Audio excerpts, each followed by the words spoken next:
Himme yigit erkek bolup bilmeýär. Çyn erkekler ojuguna penadyr.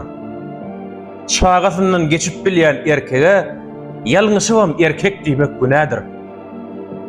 Eger ene adyn götürýän ayal taşlasa bagyryndan ören zadyny, onuň otda bakýanjaga ayan tutmagam günädir ene adyny. O ayal başga başga ýara öýünü dagadyp soň gider ýaly, ortadaky galan şaga haýwandan süýtden aýrylan soň terk eder ýaly. Edil şu ýagdaýda ösen çağalar ne geljege ne de durmuşa taýyn. Şeýle nesiller dörejenlere aýdyň, onsoň nädip samsyk diýmeýin.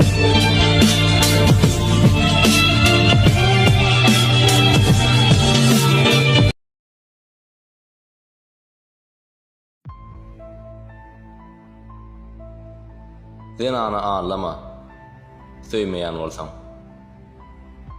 Mä täsdäl ol, yalan ýaşyryk sözlere.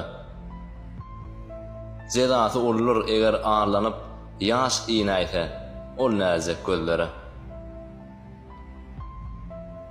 Sen ana ağlama, onuň ýüregi juda ananjaň hem iň eji zatdyr. Ağlap öz ýoluny büdürenlere eýsem diňemenler, hemme şaýatdyr. Sen ana ağlama. Eger ağlasan, irugi çykargyşlar dyýdyňdan çapar. Küleden namasyň bugun ol bolsa, ertirki gün seniň gyýdyňdan çykar. Sen ana ağlama. Ol bagta mätäç. Onu bagsyz etsen gezmersiň uzak. O dünýä bu Peygamberimiz sallallahu aleyhi ve sellem aýdýar: "Ey adamlar, erkekleri yüzlenýär, bize yüzlenýär. Allah'ın yoluna ayarların hakkında kaç korkulu olun. Allah'ın yoluna gidiyorsun, doğru yoluna gidiyorsunuz mi? Ayarların hakkı için ya, ayarların hakkını ya önünde durup ödememeklikte kaç korkulu olun, seresap olun.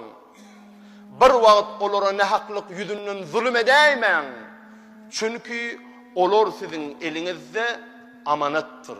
Zulüm edip amanada hıyanet edeymen diye Peygamber Aleyhisselam. Gayrat edelim inşallah.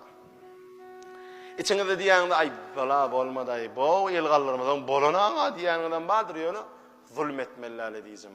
Ugruny ýoluny biljek bolmaly. Bir de köp dua edin, köp dilek edin.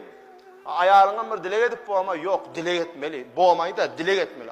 Allah'ım meniň ýalňyş ýerimi örtegöri,